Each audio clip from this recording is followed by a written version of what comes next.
జిల్లా కోటప్పకొండలో త్రికోటేశ్వర స్వామి దేవస్థానంలో వైభవంగా తొలి ఏకాదశి వేడుకలు. తొలి ఏకాదశి పండుగను పురస్కరించుకుని శ్రీ త్రికోటేశ్వర స్వామికి బిందె తీర్థంతో ప్రత్యేక అభిషేకాలు నిర్వహించిన ఆలయ పండితులు శ్రీ త్రికోటేశ్వర స్వామిని దర్శించుకునేందుకు కోటప్పకొండకు భారీగా తరలివచ్చిన భక్తులు.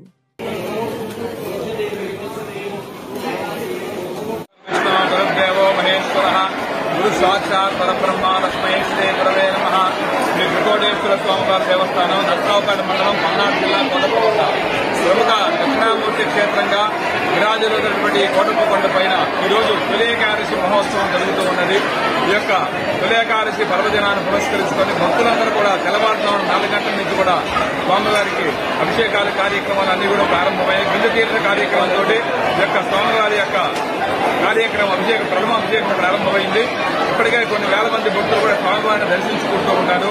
తొలి ఏకాదశి అంటే మన పండుగలన్నీ కూడా అయిపోయినటువంటి తర్వాత ఆషాఢ మాసంలో వ్యవసాయదారులు వ్యవసాయ పనులు చేసుకోవడం కోసం అని చెప్పని ముందుగా మనకి రాబోయేది శ్రావణ మాసం దగ్గర నుంచి మళ్ళీ శ్రావణ మాసం, భాద్రపద మాసం, ఆశ్వీజ మాసం, కార్తీక మాసం అన్ని కూడా ముహూర్తాలు ఉండేటువంటి సమయం, శుభ సమయం.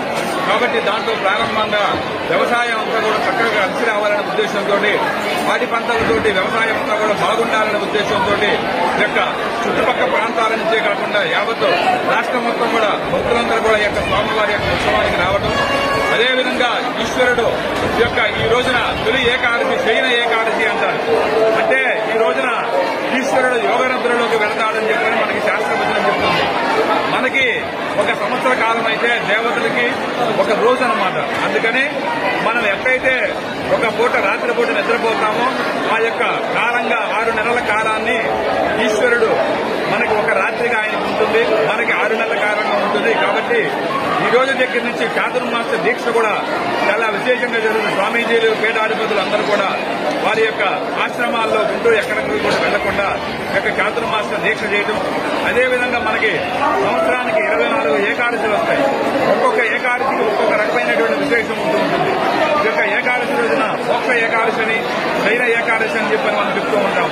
ఈ రోజున ఉపవాసం ఉండి ఈశ్వరుని గాని విష్ణుమూర్తిని గాని అర్చించినట్టయితే మనకి మోక్షం కూడా కలుగుతుంది అని చెప్పని, అదేవిధంగా రాబోయేది వర్షాకాలం కాబట్టి వర్షాల వల్ల ప్రకృతి బీభత్సం వల్ల ప్రాణ నష్టం జరగకుండా సస్యశ్యామలంగా ఉండాలనే ఉద్దేశంతో ఈ యొక్క తొలి ఏకాదశి మనం జరుపుకుంటూ ఉంటాము. ఈ యొక్క భక్తులందరూ కూడా ఇంకా విశేషంగా వస్తారని చెప్పని భావిస్తూ ఉన్నాము. 50 మంది భక్తులు స్వామిని సేవించి ధరించవలసిందిగా 50 మంది భక్తులు కూడా కోరుతున్నాము. రంగావతుల కిరణ్ కిషోర్ శర్మ ప్రధాన అర్చకులు, కోటప్పకొండ దేవస్థానం. హర నమ పార్వతీ పదయే హర హర మహాదేవ.